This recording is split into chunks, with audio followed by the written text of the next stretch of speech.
Oh, God. Oh, my knee. Not again. Yeah, no, this is a serious injury, lads. We need to get this guy on the buggy. Frank, it's over to you. I don't know if I'm qualified for this position. Just drive, man. الإصابة إن شاء الله تكون بسيطة. Oh, the other hectic start. Yo guys, it is your boy Nirin here, and you are watching FTW. This is of course the series where I bring to you the best and more frequently the worst of what football has to offer during the last 7 days. What's been kicking off in the world this week? Well, it's been a heavy one, but I think the most wholesome news that's come from this week is the discovery of the world's oldest ever dog. We've got a Guinness World Record winner here, as this doggo is now 30 over in Portugal. The oldest dog ever. Mate, 30, you're in your prime to be a centre-back. Time for a career change, son. We cannot replace him. I'm not even joking, he'd do a job for Liverpool right now. He's got that prehistoric dog in him. His movement is 100% better than James Milner. Try playing catch with him. He's a good guy. Go on, James.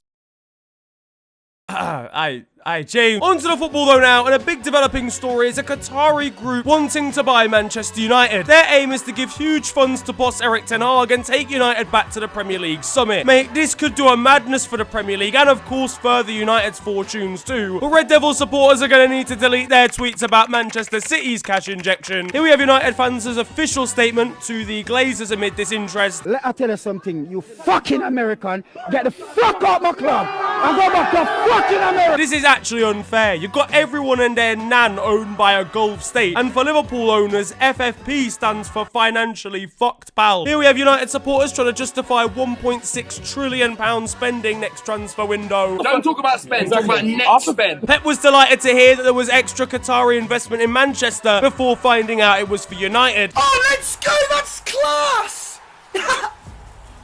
Manchester's gonna be looking nuts soon at this rate. After the takeover, and United will be able to use some special Qatari tactics to get Casemiro's ban overturned. And it's gonna have a big impact on the playing staff as well. Phil Jones will be on his way to ask for a pay rise before bottling it completely. Luke Shaw's in dreamland knowing the canteen budget's about to go up. Chicken boner, lamb boner, prawn boner, mushroom rice, bag of chips, key banana, and 9 poppadoms. Cristiano Ronaldo's trying to get back in the Qatari owners' good books over on Instagram Live. Inshallah. Meanwhile, Anthony Elanga's already looking for some financial compensation when he's kicked out of the place for being decidedly average. Leaving here with something. You know what I mean? I'm from around the way. I'm leaving with something. Over at Premier League rivals, yeah, fuck it, lads. I've had enough. Get me off the boat as well. Well, how perplexingly porous. Liverpool were dismantled and manhandled by relegation-threatened Wolves, losing 3-0 in a disastrous performance at the Molineux. Teams are queuing up to players right now. He's in the bro. Just calm down, bro. You're gonna get some. In a week where club investor LeBron James broke records with some 3-pointers, Liverpool ain't getting any of those anytime soon. Here we have Jurgen trying to ask LeBron for some extra funds down on the basketball court. Sorry, got the wrong guy. Listen, son. Get the fuck away from me, dog.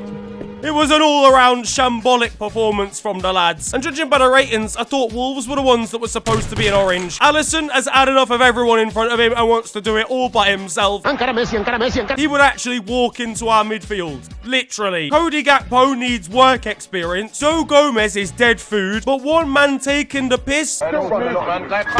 If this isn't Joel Matip on LFC TV tomorrow morning, I'm unsubscribing. This guy is finished after 5 years of Guten pressing football. I just miss him before he lost all motor neuron movement. He was special. He scored an own goal here, with the others coming from Craig Dawson, for God's sake, and Ruben Neves, who'd celebrate by reminding Marcus Rashford who made his. But Jurgen Klopp had his say on Ruben Neves' goal, saying it wasn't really deserved because Wolves had sat back for the entire half. Wolves responded by cancelling it out, but still winning 2-0 on Twitter. It's a shithousery award. Am I really risking my freedom with football streams for this? It really doesn't seem worth it at this point. Yeah, nah, I'm done. Let me just...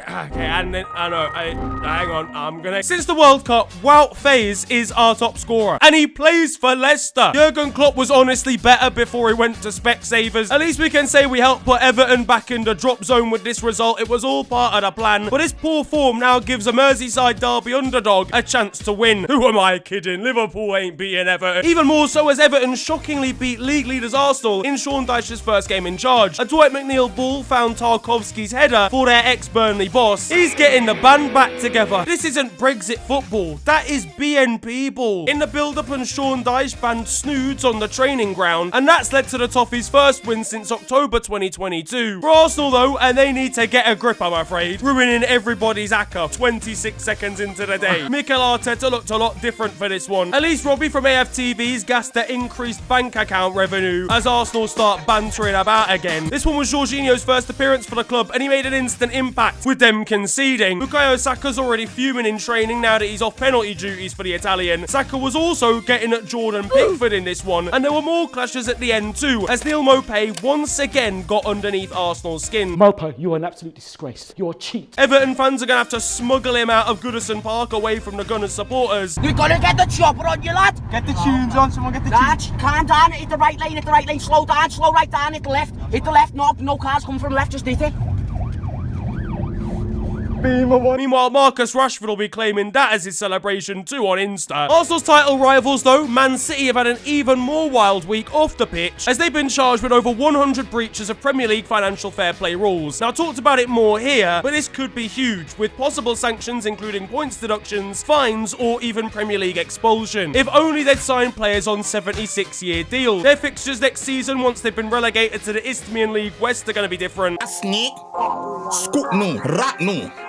They've been relegated to the Sidemen Charity Match League. We're going to have Harry Pinheiro marking Manuel Akanji. I can't wait for Pep and Klopp to renew their rivalry down in the 6th division at this rate. It could result in City's Premier League titles being taken away. Lucas Leiva wants a medal for the 2013-14 season. VAR's getting brought in to check Sergio Aguero's QPR goal in the 2.6 millionth minute of injury time. The one time Tottenham came second and Man City didn't win the league, so they've still got no trophies. Financial sanctions could come into play. Pep's gonna be out of there when the money dries up, you just know it. The club's new budget is not quite as flashy now. Roughly £42,000. And there's even the potential for replaying games as well. That could include any major finals. Yaya Touré's going to be re-enhancing the African juju at the rerun versus Sunderland. Adam Johnson's in for an awkward interaction when he arrives. Now I'm panicking. Don't panic. No, I am. Lads, I'll be honest with you, none of this is going to happen. Manchester City have got the flipping Avengers in suits to defend them in the court of law. But it's an interesting situation to see develop. And it wasn't great on the pitch either, as Manchester City lost again away to Tottenham. The match was a massive landmark for Harry Kane as he scored his 200th Premier League goal and became Tottenham's leading goal scorer. His finish was also a massive let-off for Arsenal. See, I knew he was a gunner, really. Yet another defeat, though, at the hands of Tottenham for Pep Guardiola, and Spurs had their substitute teacher taken charge, for God's sake. He was left scratching hair that he doesn't even own, and this is the precise moment he realised he'd spent 100 mil on Jack Grealish, not on Harry Kane. Best thing since sliced veg. I don't understand Pep. He made his formation upside down, for God's sake. To be honest, Haaland would have been more effective in goal here. Here we have his teammates' reactions to him as he made a run in behind. Guardiola was even making Klopp-like excuses here for the defeat, saying the long journey down to London contributed to the loss. It's a train journey, lads, not an 8-hour flight. I know Tottenham hails like a war zone, but it's not actually a different country. Here we have Bernardo Silva when the Manchester jet lag kicks in. To be honest, he was just put off his game, seeing this dancing in front of him as he bombed down the wing. Despite a huge amount of money spent in January, and Chelsea have once again failed to turn around their form with a goalless draw versus Fulham. Nah, it's a wrap for these lot as well. They contributed to 86% of the Ukraine's economy and are still wank. Todd Bowley's gonna want his money back. He was not impressed, to be fair, as he fell asleep during this one. He's organising a squad disciplinary meeting as we speak. Mykhailo Mudryk only made it 45 minutes here and was poor, and apparently had a cold, according to Graham Potter. The first thing I did this morning was sneezed 3 times. Arteta's done a fake shot on Chelsea, bro. He's made the Blues drop their savings account on the Kiev Callum Hudson-Odoi. At full time and with Reece James back from injury, Chelsea asked us to name a better right back. Fulham replied with the man of the match, Kenny Tete. Yeah, it's a shithousery award for them. I mentioned it briefly earlier, but in Manchester United's 2-1 win over Crystal Palace, and Casemiro was sent off for this. Via a still image, it looks pretty obvious, but a little controversial, as he didn't fully push or tightly grab Will Hughes in the video. Does Casemiro even like playing for United anymore? He's always suspended. He's gone from the Champions League final to choking a man born in Weybridge. It's just Will has pale skin, so Casemiro actually just wanted to keep his neck warm with the glove. The ball was started by a foul on Anthony, who got up suspiciously quickly after his clearly near-death experience. That's honestly the biggest biggest impact he's had on a game since he joined. In other United news though, and they came back from 2-0 down to draw with Leeds 2-2, and the equaliser came via Jadon Sancho, who may well have gone through a very difficult spell in his life and was welcomed back to Manchester United with open arms. It's great to see him come out the other end of those troublesome times. Over at Tottenham, and Emerson and Lucas Moura played up against Richarlison on FIFA, and when they scored against the ex-Everton man, they brought out his celebration. What, you're telling me Richarlison can't even score on FIFA either? There's the news that Beyonce will be performing at the Tottenham Hotspur Stadium. They might not have any silverware, but at least she wears silver. And they say that Daniel Levy can't get big transfers across the line. She came over from PSG. Meanwhile, Eric Dyer's seen her pictures on Instagram. He will be in attendance, and with binoculars. We'll be there. Do you care though? We will be there. We will be there. At Brighton, and Kaoru Mitoma is in such good form that Bournemouth defenders are kneeling down before him. Joe Linton held his gender reveal at St James's Park this week. The ground staff won't be impressed seeing this one. Right. Newcastle face off against Manchester United in the Carabao Cup final, but after spending the first half of the season on loan at United, Dubravka will only get a winner's medal if Manchester United win the game and not Newcastle. His reaction to his teammates in black and white is going to be glorious if United end up winning. Fucking off that, you... Pierre-Emerick Aubameyang's been left out of Chelsea's Champions League squad till the end of the season. Nothing personal. On Chelsea's TikTok, and I have no idea who signed off this script. Lads, do you want the number 1.25 shot, or should I double it and give it to the next person? Yeah, double it, give it to the next person. Oh, alright, Reese, what's happening, mate? Do you want the number 2.5 shirt, or should I double it and give it to the next person? Nah, double it and give it to the next person. Oh, hey Enzo, do you want the number 5 shirt, or should I double it and give it to the next person? I take it. Enzo Hernandez, number 5. Southampton signed former Genk striker Paul Onuachu in the most recent January transfer window. Turns out the 6'7" striker isn't the most blessed in the skill department. You're supposed to be a dynamite. Now over in Germany, in a mix-up between Bayern centre-back Matthijs de Ligt and Italian goalkeeper Gianluigi Donnarumma's social media this week saw the wrong pictures getting posted on a Twitter account. Classically, they look alike. They might as well swap lives. Gianluigi Donnarumma's gonna have a great time outfield, thinking he can still use his hands. There's the news that Manuel Neuer is likely to leave Bayern Munich after the club sacked a goalkeeping coach that he spent his entire time with and had a very close bond with. He said it was outrageous and called out Bayern's higher management. The guy's going feral online. At Borussia Dortmund, and there's wholesome stuff once again, with Sebastian Haller scoring his first goal back in the Bundesliga in a 5-1 win over Freiburg. During celebrations, and it's not gone well for Karim Adeyemi, Frank, it's time to shine again. No, it's not. There's the news of Eintracht Frankfurt president Peter Fischer, who's been investigated for illegal possession of cocaine. Apparently, his 13-year-old son allegedly took it with a school friend. Hold on, he's 13. 13? That's a whole different kind of school bag. The teachers had to call up his dad during PSHE to explain the situation. Superhands has taken 4 grams of coke to relax him for his speech. Didn't relax him. Sandhausen have been drawn against Freiburg in the DFB Pokal, and honestly, I can't tell the difference. Meanwhile, at Hamburg, and there's the story of Jean-Luc Dompe, who held an alleged street race against one of his teammates on the streets of Hamburg and ended up crashing into a bus stop. I hope it's not the stop for Hamburg's team bus. All right, let's get everybody on. What in the world? In France, and it's been a disastrous week for Kylian Mbappe, who missed a penalty, then it had to be retaken through VAR, missed again, and then got injured, all within 20 minutes. Yet the VAR's on whether it's actually him in the shirt. This is the Mbappe that actually turned up. Mbappe.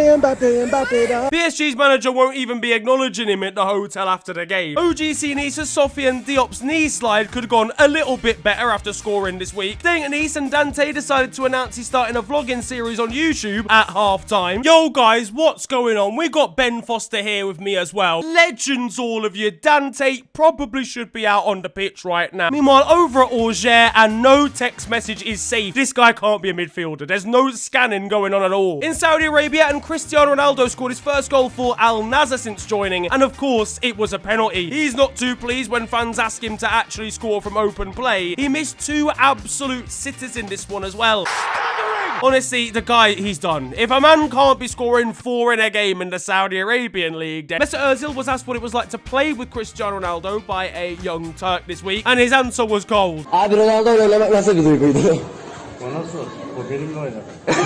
Inter Milan beat AC this week in the Milan derby in Syria with a 1-0 victory in the end. Hakan Çalhanoğlu was getting grief and chants from his former fans, only to swing a corner in and grab an assist immediately.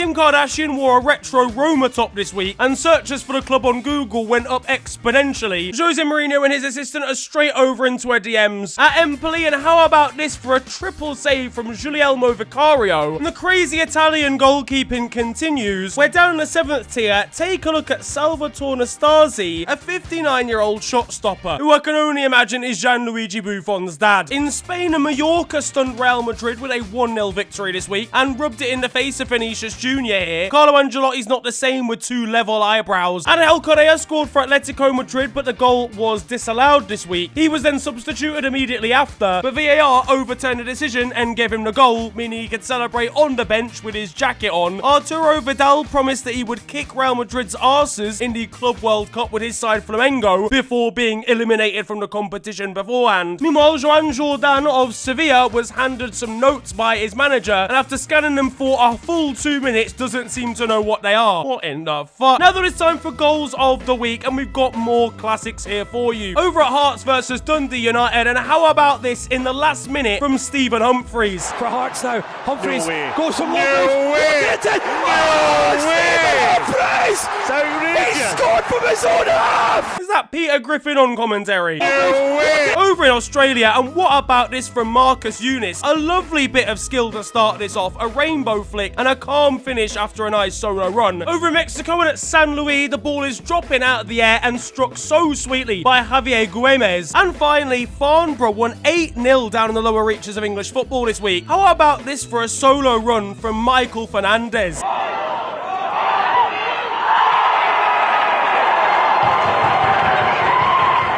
At St Johnstone, they decide who takes a free kick by playing rock, paper, scissors. And over at Hong Kong FC, down by a goal heading into the 96th minute, and their goalkeeper pops up with an unbelievable acrobatic finish to rescue a point.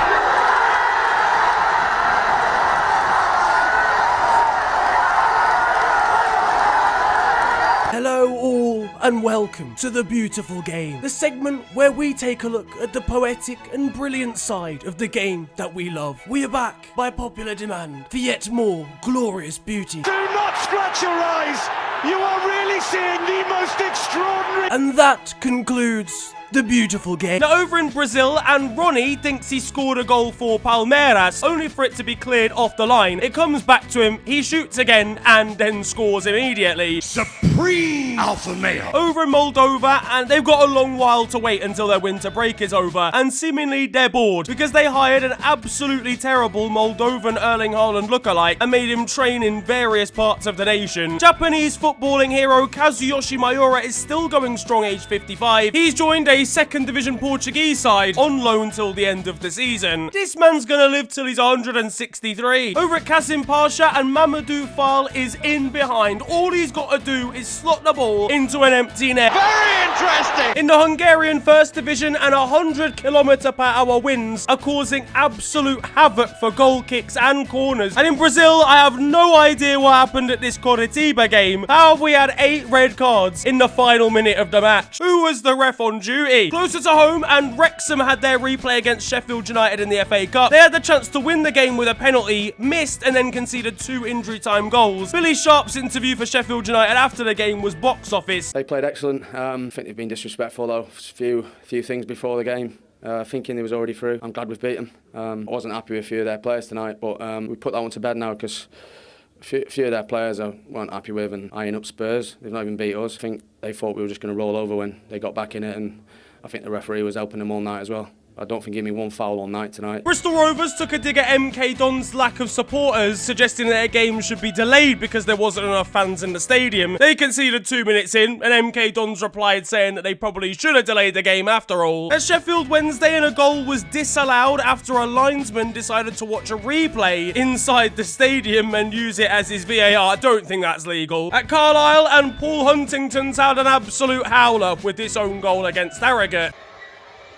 Wow! Meanwhile, after this innocent picture from Taunton Town was posted on social media this week, one of their players has been caught in the act swiping left and right. Back in Hungary, Ferencváros played a derby game against Újpest, I don't know how you pronounce that. They counted their 33 Hungarian titles with the lights before the match started. After 20, a klaxon sounded for each one. That's because the rivals they're playing against only have 20 instead of 33 titles. At Galatasaray, we've got a unique way of trying to win the ball back here. Phil Jones's impact on the game is undeniable. But now it is time for the moment you've all been waiting for, because over in Romania, it's winter over there and there's snowy conditions going on right now. And when Cluj played FCSB, the supporters were making the most of this. An FCSB player goes down injured with a minute to go, and Cluj supporters decided to throw snowballs at him to try and get him to get up. At Dinamo Moscow, and we've got a feline intruder getting in the way of training. Down in the Saudi Arabian 2nd Division, and the flashiest own goal of the week has to have been scored there. In Brazil, a footballer called Igor Bahia has scored in the lower divisions, and he is so excited by his goal that he's decided to not only run towards the fans, but climb over the fence and start celebrating with them. In Tunisia and at Stade Tunisien, a firework was let off by a fan that ended up striking an assistant referee. The game had to be suspended after 75 minutes because the assistant had an injury to his hand. Now, we've got a football club here. I don't actually know where they're from, but they're called La Salle, and they have welcomed a new signing this week called Andoni.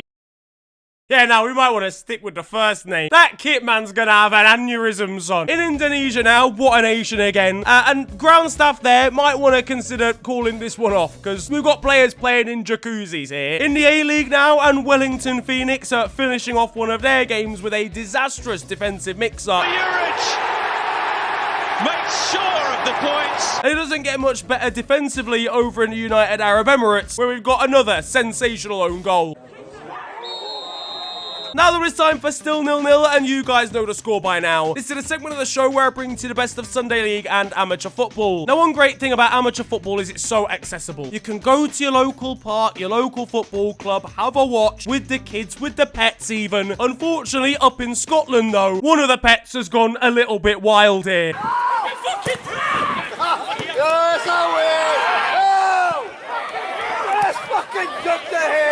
I knew he had better movement than James Milner. On to the weird stuff though now. Over in Greece, and a game between Atromitos and AEK Athens had to be called off because one of the goal lines was 7 centimeters shorter on one side of the pitch. So the ground staff decided to try and dig up the line to make it better, and honestly, it's like it was being played on a park. In Sweden, an IFK Göteborg had to land one of their planes in the middle of its flight because of footballs being in the luggage department. Apparently, because of the high altitude, there was a risk of the footballs exploding, so they had to land in Copenhagen early. There's the crazy story of Peru's TV rights, where protests against the president of their league across the first 2 game weeks led to games being cancelled, and now a multitude of teams, including the reigning champions Alianza Lima, have walked out of the league due to a disagreement over broadcasting rights. But of course, finally, on a more serious note, and I can't finish this video without talking about the tragic events in Turkey and Syria right now, where a number of massive earthquakes have struck the region, demolishing buildings and infrastructure in the area. Former Newcastle winger Christian Atsu is still left unaccounted for after being supposedly trapped in a building in Turkey. Hatayspor's Taner Savu is still also being looked for, and the disaster in the area has already led to the tragic passing of Ahmet Eyüp Turkaslan, a goalkeeper from the top flight. Now, you can find some donation links down in the description. If you do have any spare money, I would urge you to donate what you can, of course, because the devastation over there in both Syria and in Turkey is absolutely monumental, and it could help with search efforts for unaccounted individuals. It's not only struck the footballing world, but it's struck the entire world as well, and my thoughts and prayers are with everyone affected. That, though, is going to wrap up football this week, and I hope you have enjoyed it. If you have, then feel free to hit the like button, and of course, subscribe if you are new to the channel. You can also follow me on social media. It is at @theofficialfng on Twitter and on Insta. But it's been a pleasure ranting at you guys today. Have a wonderful day. Enjoy yourselves, and goodbye.